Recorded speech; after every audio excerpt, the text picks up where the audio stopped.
turn around. Turning point, yeah. He's a turnaround. Hello and welcome to Springboard, your virtual university. My name is Awotwe-Pratt, welcoming you to Ghana's foremost developmental program and that place where the greatest minds in the world converge. Springboard is brought to you by the Springboard Roadshow Foundation and proudly sponsored by the Enterprise Group and the Ghana Growth Program, which is a collaboration between MasterCard Foundation and the Springboard Roadshow Foundation, aimed at pointing young people to decent and fulfilling work in agriculture, agribusiness, and ATVET. This program is supported by our media partners, the Multimedia Group, and our friends at Graphic. Talking about agribusiness, in our quest to find a crop or something to trigger our national developmental program, we've looked at cocoa, we've looked at timber, we've looked here and there and trusted that we have done something. But is it possible that there is a silent crop or product that we have not focused on? This month of September is celebrated across the world as World Bamboo Day, with a focus on the 18th of September. So here's the big question. How big is bamboo? Is it possible that it could trigger our developmental growth in a way we have not seen before? Could it create jobs? Could it create a new phase of our exports? I'm reading in front of me a statistic that says that the global bamboo market is projected to grow from 75 billion US dollars. Those numbers are always nice to hear. In 2023, to guess what? 123 billion by 2032. Definitely something that we should be interested in as a country. But are there prospects here in Ghana? Helping me to unpack this subject is somebody who lives, sleeps, and eats bamboo. No, not eats. The bamboo is food, isn't it? Yes, it's food. I know it's food as well. Yes. So Vincent Awotwe-Pratt is the Director of Technical Operations at Advocates for Biodiversity Conservation. He loves this subject and is here to help us unpack it. Vincent, welcome to Springboard. Thank you very much, Alvin. You should have come in bamboo clothes. We had bamboo clothes at our last Ghana Growth exhibition. For young people created bamboo clothes. Can you imagine? Yes. In one of the cities. Yes. You should have come in bamboo clothes. Yes. I'll get you a bamboo shirt one of these days. Yes. It will be a pleasure to put it on. Yes. Actually, my glasses is bamboo. The frame is made up of bamboo. You should have worn it to celebrate World Bamboo. It broke before I got here. Oh, what a shame. Yes. How important is bamboo as a conversation in the whole economic developmental construct? About 10 years ago, Ghana was on a path to look for alternatives to supplement our wood industry. And we knew that in the near future, we're going to have problems with timber. So we're looking for alternatives. And we found bamboo, a silent giant hidden somewhere that promises to support our wood industry. Not just that, but also create economic opportunities, especially for the youth, in the making of crafts, in the making of certain bits and pieces we use at home, like chopping boards, toothpick, and the rest.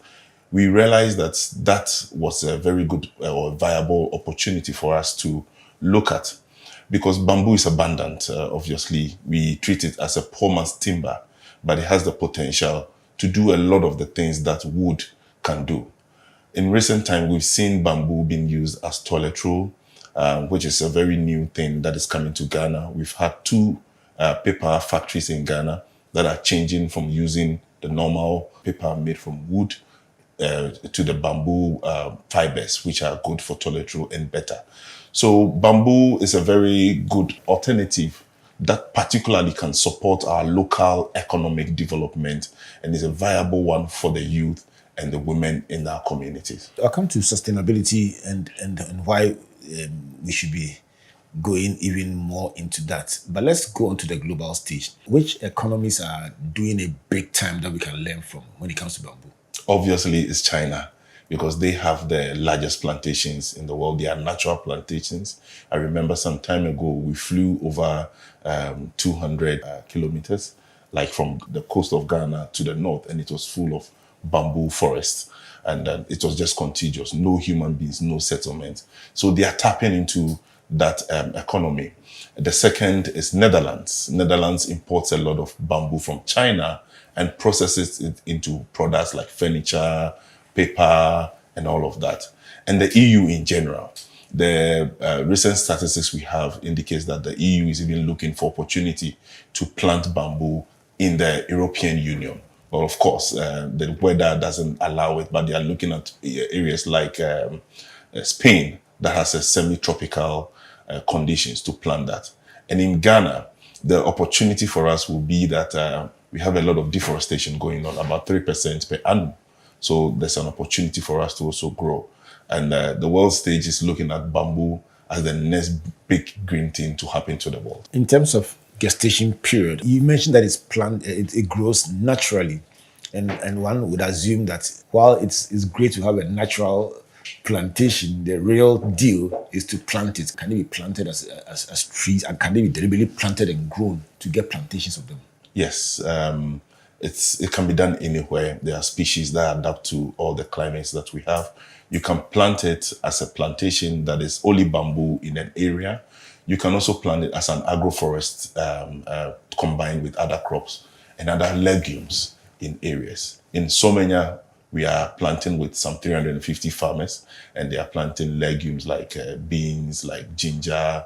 They are also planting other crops, herbs that's combined with the bamboo. When you mentioned so many, I thought you say mangoes. What kind of soil, what kind of environment? Because I tended growing up to assume that bamboos should do well in marshy, waterlogged areas. Is that a right assumption? It's because the common ones we know, which is Bambusa vulgaris, which is the common one, tend to grow well in the marshy areas. And what we found out is that people are not able to do a lot of agriculture in these areas. So when the bamboo pops up, they just leave it there to grow.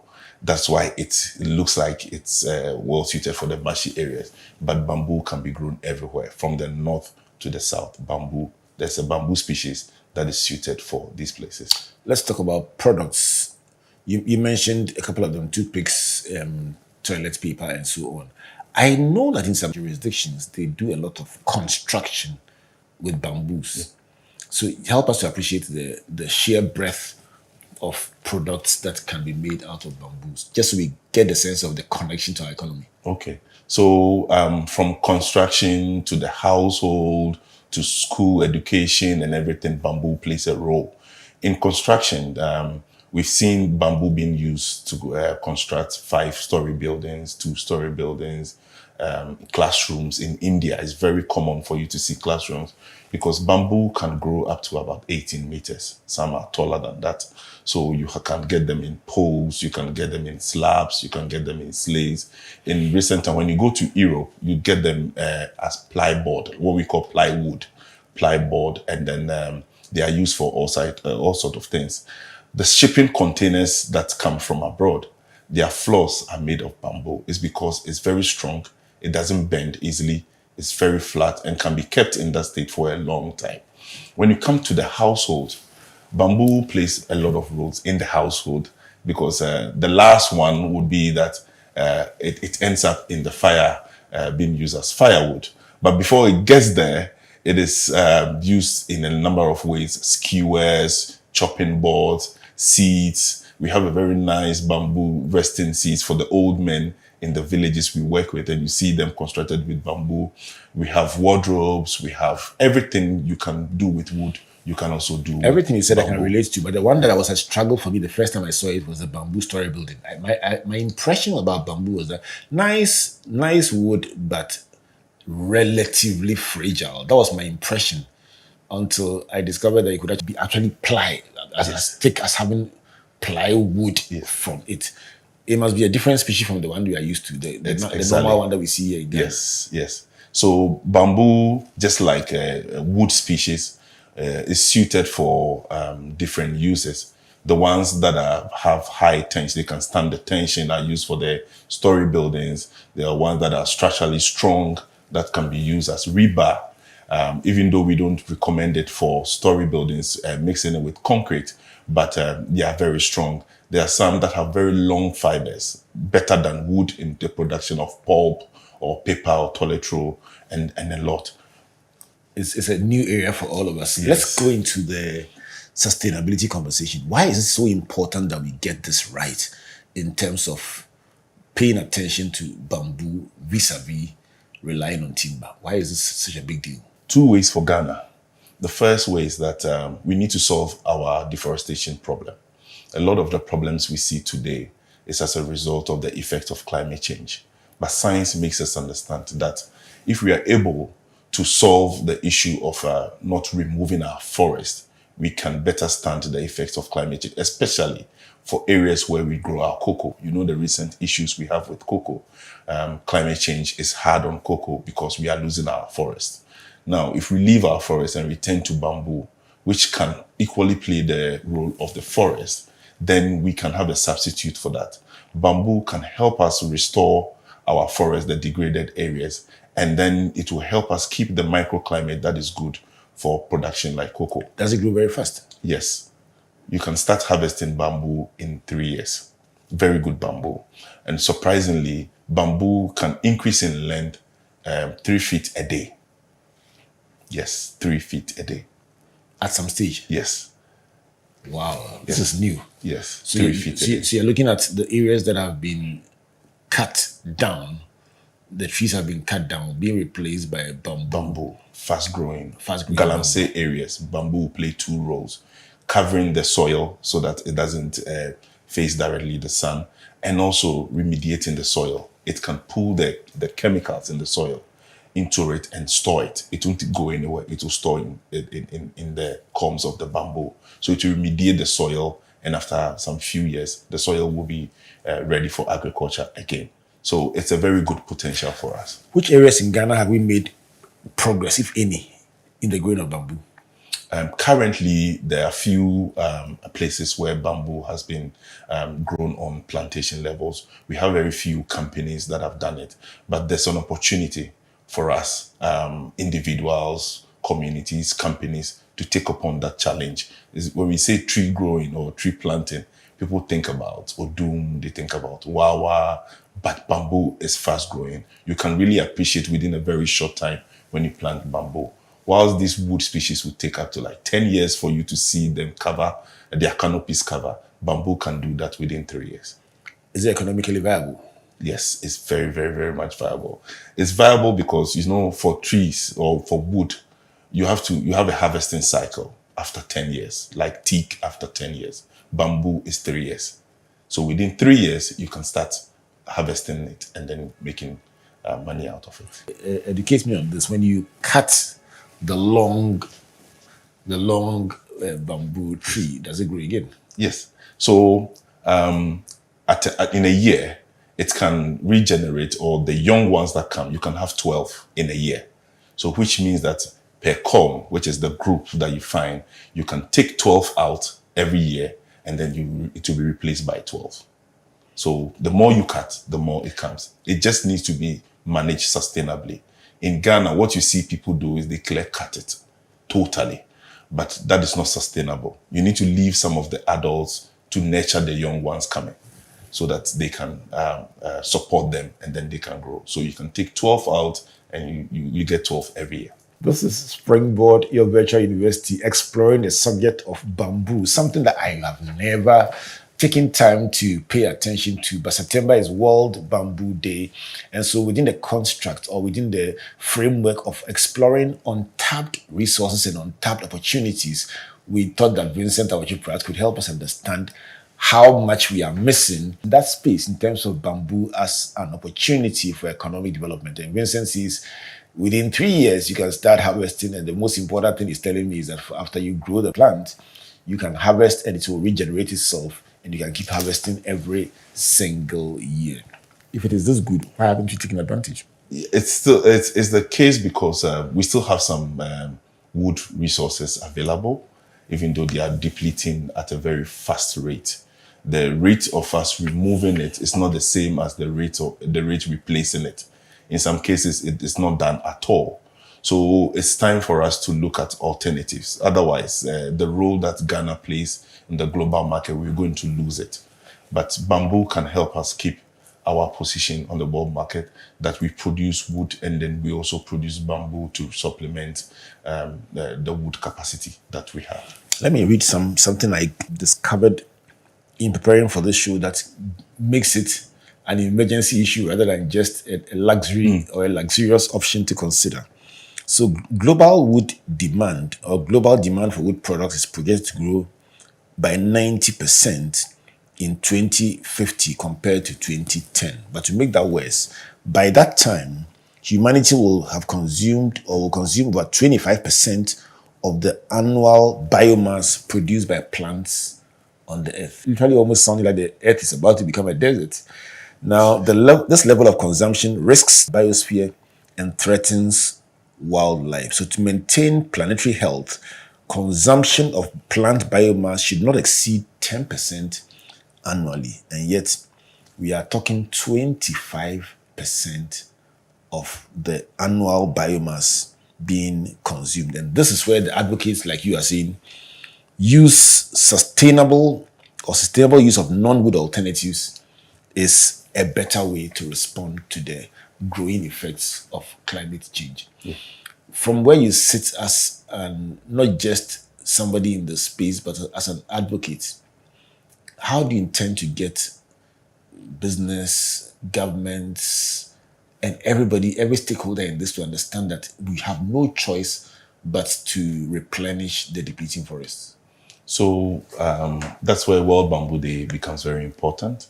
We see it as a platform for us to tell the world that it's an emergency and then we need to act. People still see bamboo as just props people put during the construction.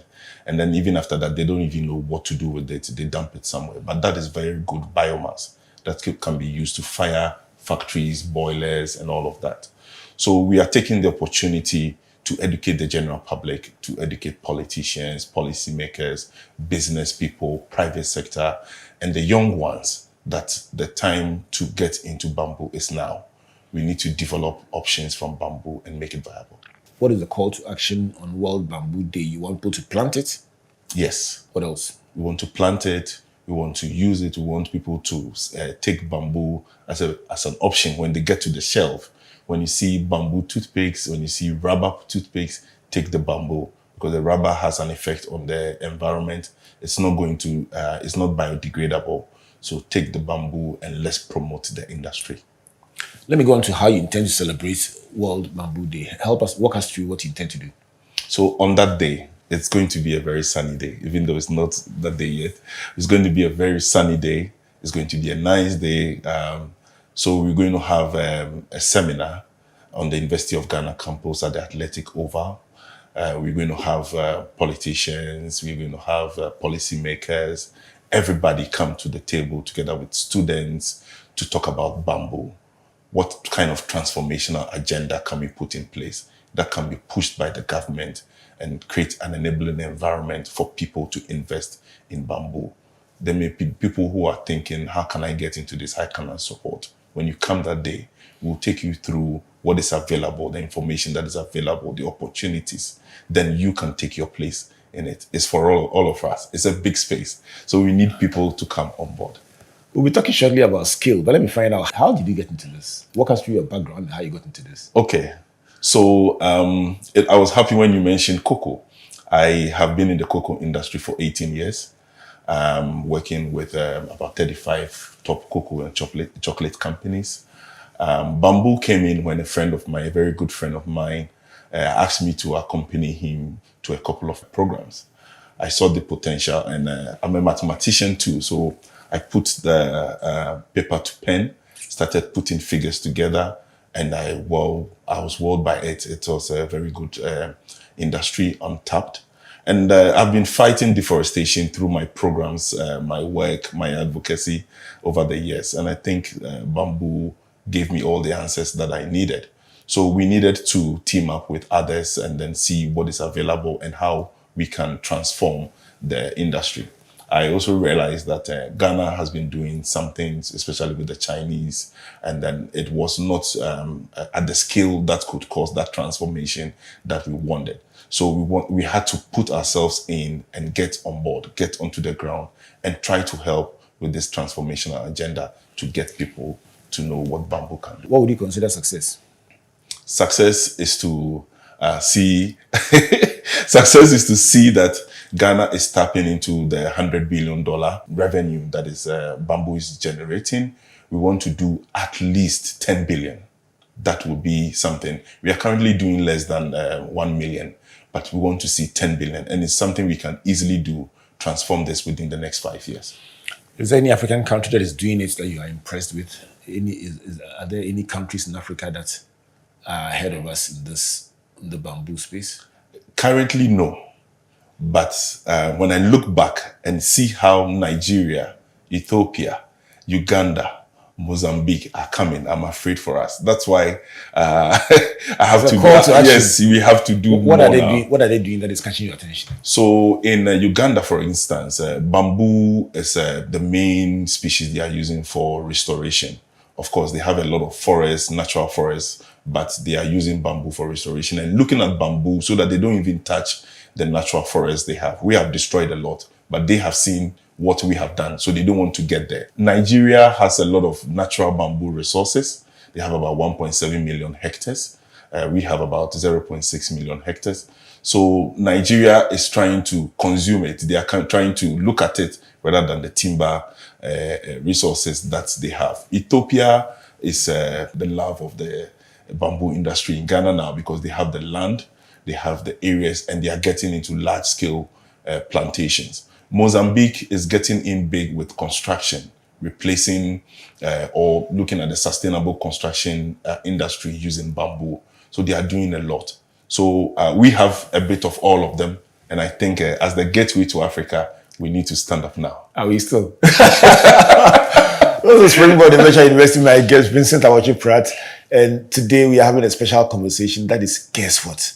Talking about the potential in bamboo. If you've been following this conversation about exploring untapped resources and opportunities, it is a deliberate attempt to, for each single show, take one angle of our lives that we have not paid enough attention to and say, look again, that could be it. And I know some of you have been religiously accumulating episode after episode and looking at what is in there that we have overlooked. But the whole idea behind this is to say that growing up, Vincent, everyone wanted to pursue a particular career path. We all face a situation where many people, young people, grew up thinking, well, I must become a doctor, a lawyer, once in a while, architects, pilots, and a few other professions that were deemed to be the one. And while these are very lucrative, fulfilling career options, not everyone can do that. And there are not enough opportunities for all young people in those spaces and happen to the other areas of need. So the more people became aware of other options, the more comfortable they became to say, when I grow up, I will do this. Interestingly, agribusiness, agriculture, and all the opportunities in it were never featured in these conversations. Today, as a result of engagements like this over the years, we have a much better situation now in terms of young people being able to say, I'll go into entrepreneurship, I'll do my own business, I'll have a large farm, I will do something in these spaces than it was when we were younger. So this program is about exploring untapped opportunities for young people to know, oh, we don't all need to go and line up, write our CVs and go and line up at this particular place. There are areas we are not looking at that we could be looking at again. So this series has been exploring untapped or underutilized opportunities. When you are doing 1 million instead of 10 billion, it's underutilized. Yes. So let's talk about employment. Could bamboo also support the effort at employing Africa's, or by extension, Ghana's young people? Yes, and the potential is big. Currently, in China, the 35 million people are supported by the industry, processing bamboo, transporting, making final products from bamboo. By extension to Ghana, we can project that about 1 million people can be employed in that industry if we take it from the processing, cultivating, processing, and the export side. And we're looking at the young people to take that opportunity.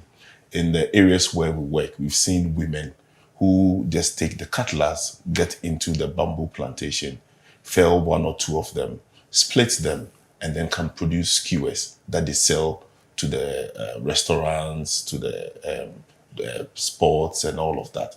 And then they make money out of it that they use to support the family by encouraging them to go a little bit up what they are currently doing, using a little bit of machines. You ask about, can technology enable this to become much more productive? Technology will take it to the next level. And that is what we are looking out now, because we see groups of women who come together and with the cutlass, what they can do.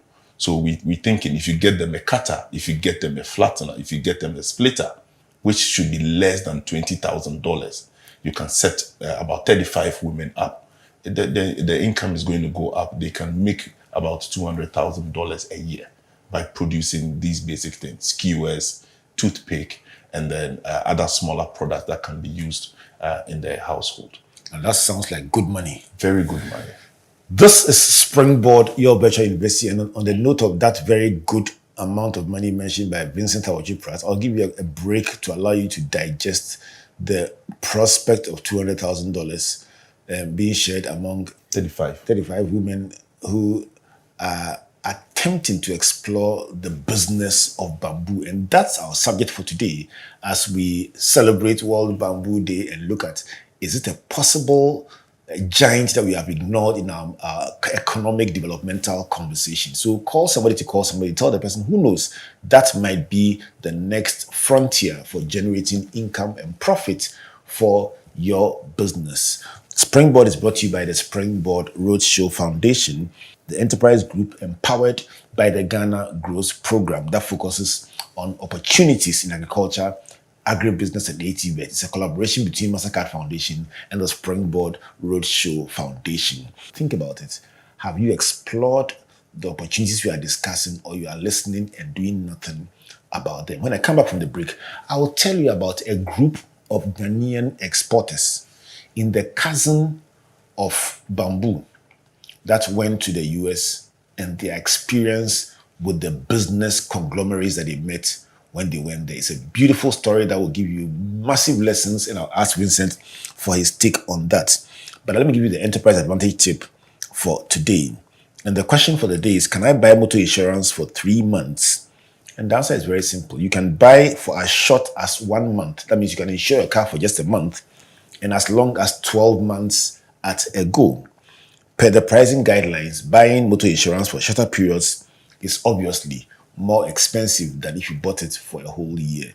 So that is just for you to do that. You can actually go to the insurance company and buy insurance for a vehicle for 1 month. So if you are outside the country, you come to town and you are spending only 1 month, you can buy insurance for 1 month and then park the vehicle and go back. This tip is brought to you by the Enterprise Group. The number to call 030-263-4777. Email info@myenterprisegroup.io. Enterprise is definitely your advantage. Let's go for a break. When we come back, what was the experience of my friends who traveled to the United States with the cousin of bamboo? Please don't go away.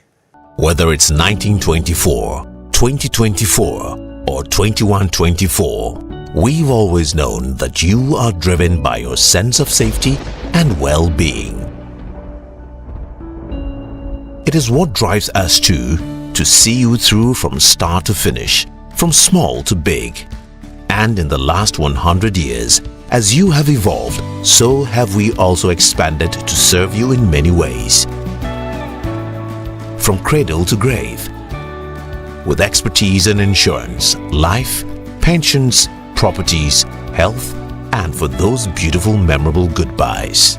It's 2024, and in all our markets, our pedigree is recognized, our strength respected, our expertise valued, and our solutions sought by all who desire an advantage in life. Experience the time-tested and truly trusted 100 years legacy of Ghana's oldest insurer. Take charge of your future now. Insurance, life, pensions, property management, funeral services, health insurance. Enterprise for your advantage. This be me, Kobe, aka Kobe Boga, KB for short. And this is my sweetheart, Obahima. Today, I get big surprise for her.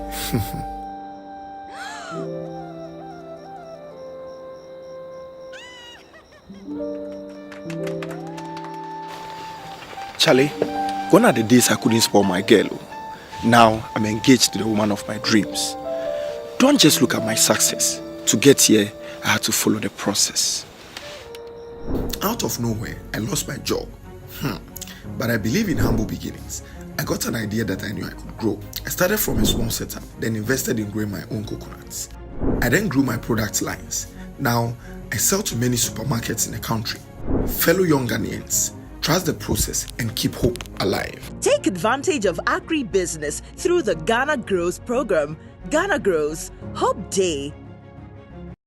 I'm Tuchi Voe, the CEO of the Ghana Commodity Exchange, but so much more than that. I invite you to join Springboard Virtual University. Let's make a date.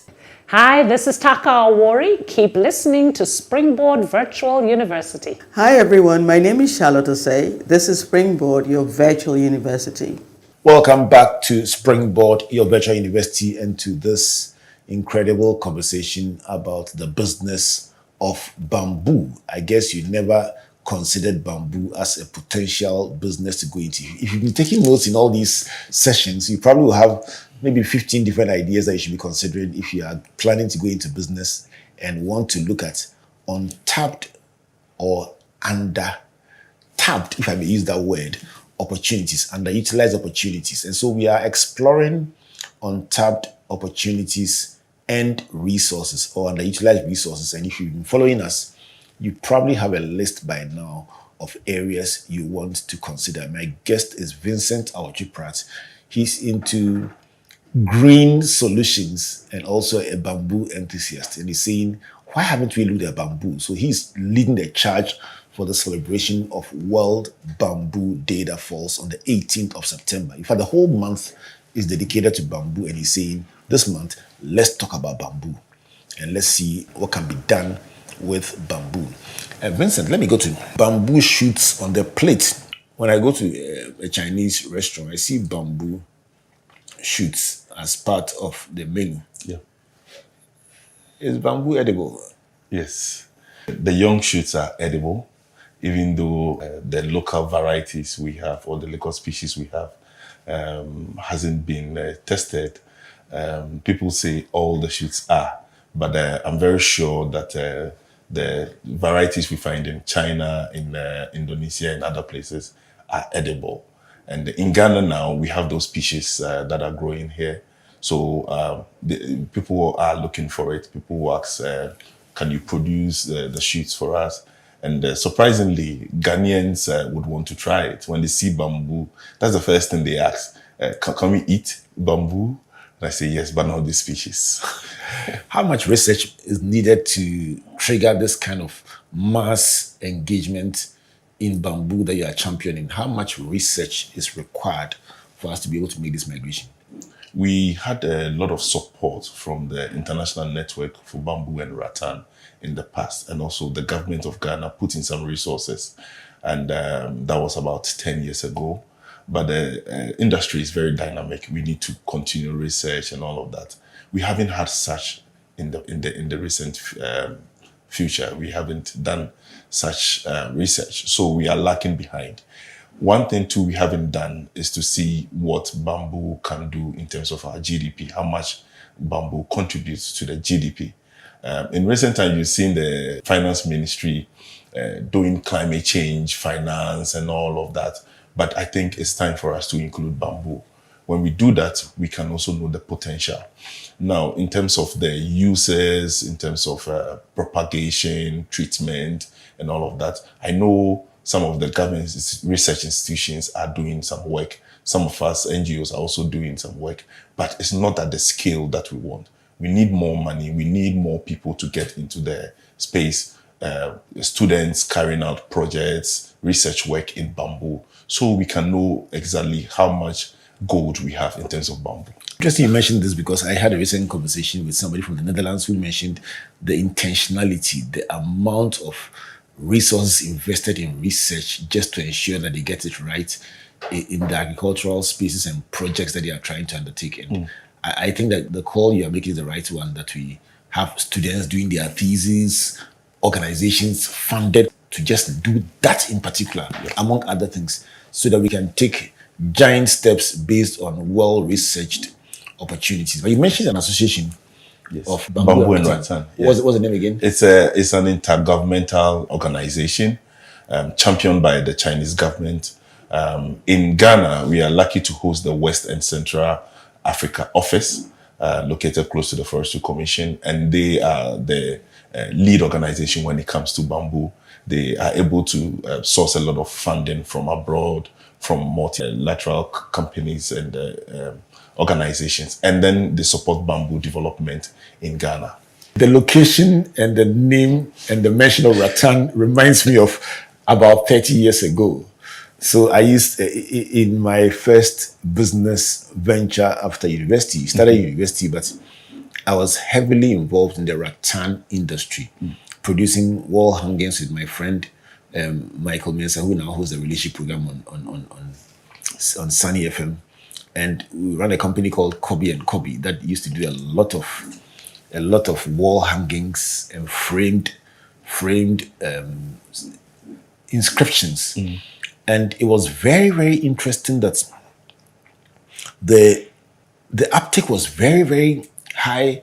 I mean, people were consuming rattan furniture, people were going more and more. So that's how come all the Switchback Road, 37, the behind the Ghana Registeredness Association, enclaves began to develop that way, using rattan. And rattan is like a twin of bamboo. Yes. Massively. And then so friends of mine, sponsored by the Ghana Export Promotion Council, undertook a journey to the United States of America to go and meet potential importers. And when they went, they actually met the biggest of the big. I mean, US has these store chains, that the Walmarts and so on, the CS and Roebuck. They have 20,000 shops.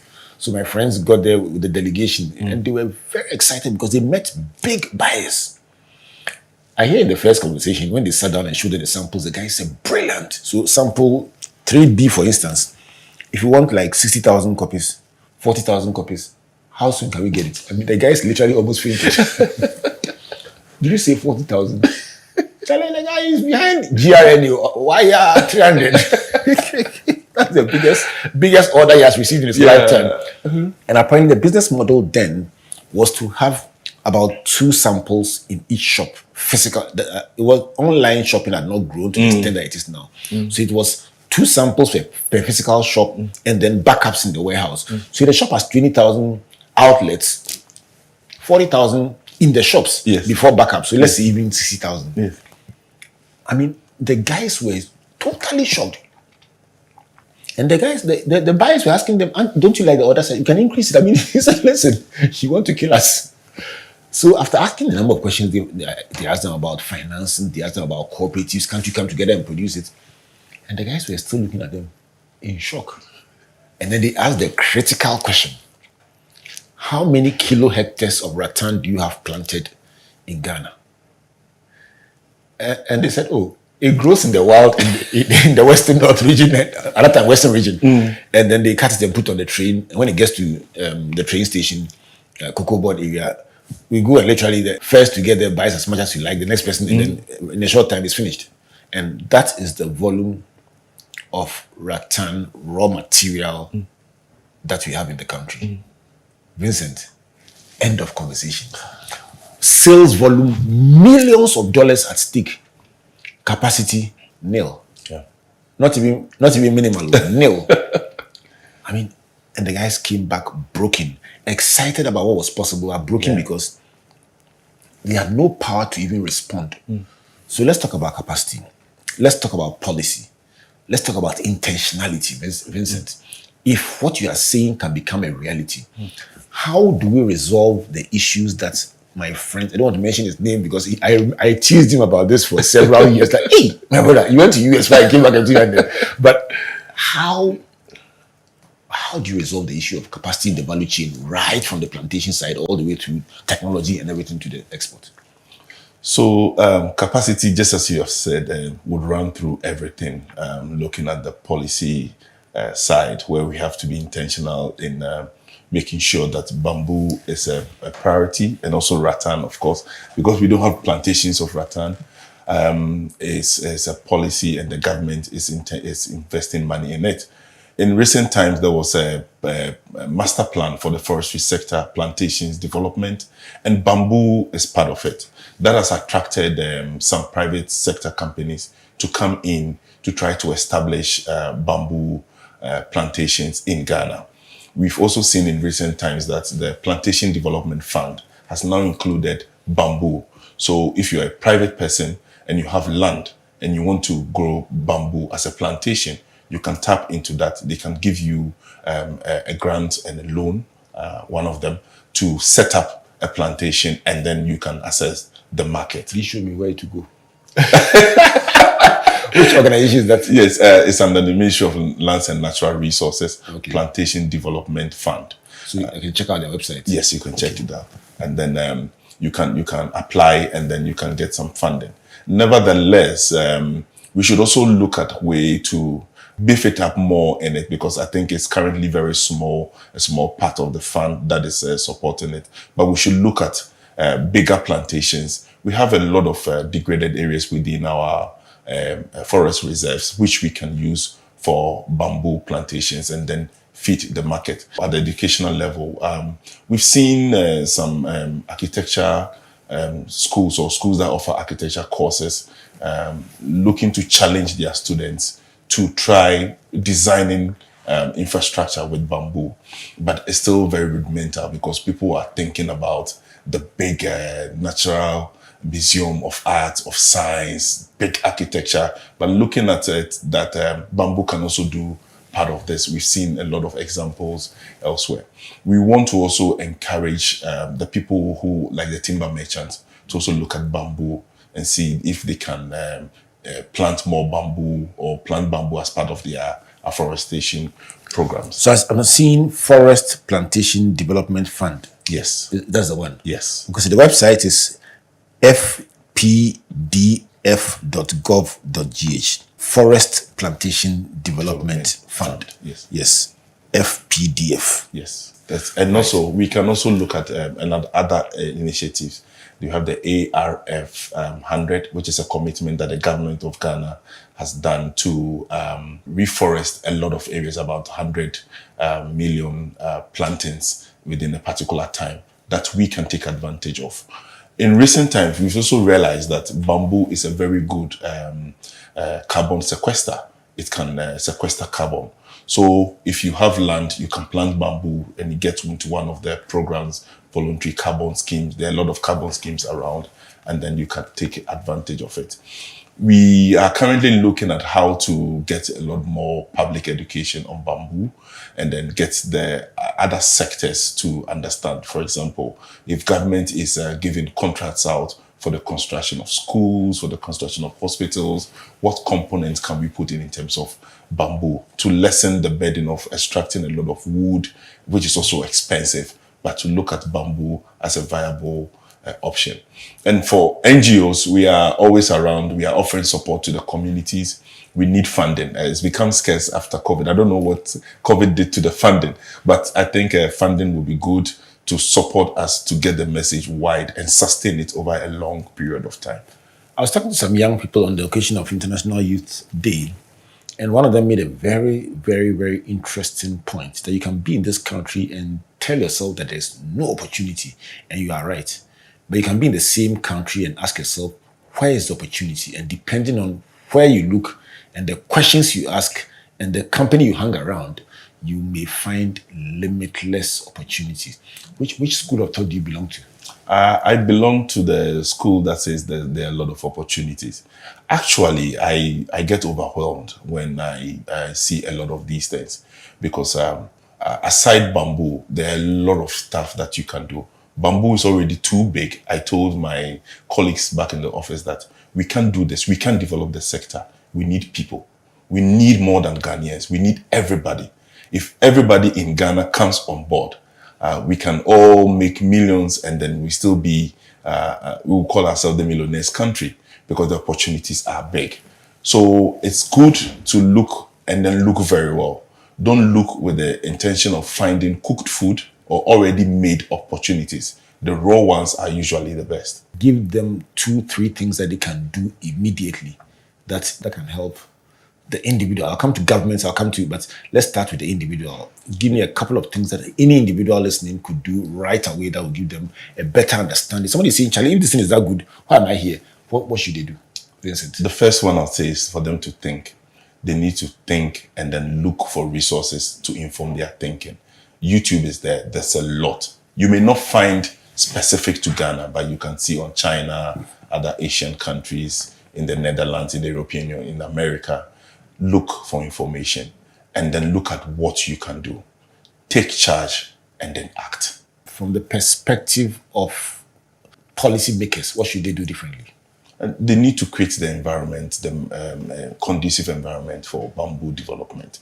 A lot of things have been done. What should change in your policy? opinion? Which aspect of it? What would you like to see different? We need an intentional policy on bamboo development.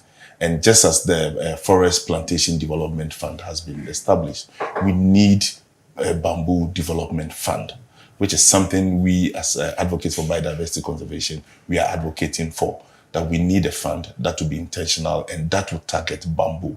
The guys we see on Switchback Road, they are still there with a small knife, and then it will not attract my nothing. Young people from Legon. Nothing. Even they don't have anything covering them. The Chinese government supported Ghana to build a center for them at Ayimensa. It's deserted because the market is at Switchback Road. You find the Embassy Gardens there. They are the ones they are targeting now. But we need to make sure that these people, wherever they are, they can be supported. They are the machines they use, the support they need, anything they need that can grow their industry, so that they move from just doing one thing at a time to producing a lot at a time. The market is there. What would it take to get one? Because I found out in our Ghana Growth program, the effort at getting young people to consider careers in agriculture and ATVET, that when you show them one person doing well, it does better than telling them 100 stories and 100 arguments. Yes. When you say, listen, this person is doing this and that, and especially the person is relatively younger, they're like, hey, this person is doing it, I can do it. Yes. So when I bring, let's say, Mildred Akotia, who is doing cashew, into the studio, fantastic, relatively young woman, educated, and she's doing cashew processing and exporting. It breaks more barriers than anything I say about the opportunities in the space. Yes. When do you hope that we can bring somebody to the studio with you who has done something big with bamboo in Ghana that we can see, there you go, we told you this. Yes. And here we are. Yes. In your dreams, in your prayers. Yes. When do you think that we can see something like that? Is there anything that has started anywhere that you can see, that's a good start? Yes, a lot. But they are still on the very lower scale. They are not there yet, not even medium scale. We have a lot. We have bags, people who are doing bags, very nice bags. We can show their quality bags that can compete in the stores abroad or even in Ghana. We know people who have started plantations and are producing fertilizer from bamboo. Oh, fertilizer? Yes. They call it biochar. They char it, and then they can make a soil amendment, bamboo vinegar, and then a lot. There are people there, and I know they are watching me, and then they'll be happy I'm telling their story. Yeah. But these are still the minority who need help, and then who need to tell their stories, as you've said, and then for the world to appreciate what they are doing. There's I remember there was a time when somebody did a bamboo bicycle that got quite some traction on various media platforms. Yeah. But the big question that anyone who has a business eye would ask is about skill. If that bicycle was nice and somebody said, can we get 10,000 copies of the bike? The same thing will happen that happened to my friends that went to the US with their samples. Unfortunately not, because she's somebody I know. I've been on the same platform with her. She has skilled up and she's shown us that it's possible. She produces more, even though it's not the very large scale, but at least she can meet the... Use this platform to format. mention it so that we can at least give her a boost. Yes, she's Venice Dapa, based in Kumasi. In recent times, she's been recognized by the Dortmund City. This year, she was invited to a bamboo expo in Dortmund, where she showed how her work is supporting girls, her work is supporting the local communities to thrive. And she produces world-class bamboos. It's very common when you go to the Netherlands, you see. So Benis's GhanaBambooBikes.org. Yes. GhanaBambooBikes.org. So go find Benis Dapa's site and check out what she's doing. But Vincent, I think that the next phase of this conversation will be to begin to aggregate people who are doing things in different parts of the value chain, and then broaden the conversation. Let's sign off on what you expect in terms of the World Bamboo Day. Now that we've used this significant platform to throw light on the World Bamboo Day, beyond governments, beyond individuals, what will be your call to action for everyone as we celebrate World Bamboo Day? Yes, before I go to that, I would want to say thank you for the opportunity. Thank you to your sponsors for making this platform available. When we first thought about it, I couldn't imagine how big it was going to be. But I think it's bigger than myself now. It's going to all the corners of the earth. Thank you so much. I think World Bamboo Day is an opportunity for us to learn more about this opportunity, what bamboo can do, what bamboo can help in terms of job creation, economic empowerment, and also saving our environment. I would want to urge everybody to be there. It's at the University of Ghana campus on the 18th of September. Come meet all kind of people who are producing bamboo, people who want to use bamboo to solve household problems, industrial problems, and everybody. So Wednesday time? It's 12 o'clock. 12 noon. Okay, so which part of Lagos? The Athletic Oval. All right. Yes. So it's a very we intentionally got a bigger place so that when we the shall members come with our bamboo plants, holding them, we carry them in our cars and bring them. But Vincent, thank you very much for throwing light on this. And for us here at Springboard, it's a bigger vision to counteract the notion that says there's no hope, there's no direction, there's no opportunity. So anytime we find opportunity, we are very happy to amplify it and then bring answers to the questions that people may have about any aspect of our lives. And one thing you've done is demystify bamboo to us and given us a lot of things to think about. I hope that next time you come for this conversation, we'll be having not just the insight into what bamboo can do, but really examples of people who have done it that we want to showcase. That way, the uptake will be even faster and we can get the next World Bamboo Day or the next one to be even much more of a big celebration. So thank you very much for coming. Thank you too. Right. This has been Springboard, your virtual university, brought to you by the Springboard Roadshow Foundation and proudly sponsored by the Enterprise Group and the Ghana Growth Program, our big partner, which is a collaboration between Mastercard Foundation and the Springboard Roadshow Foundation.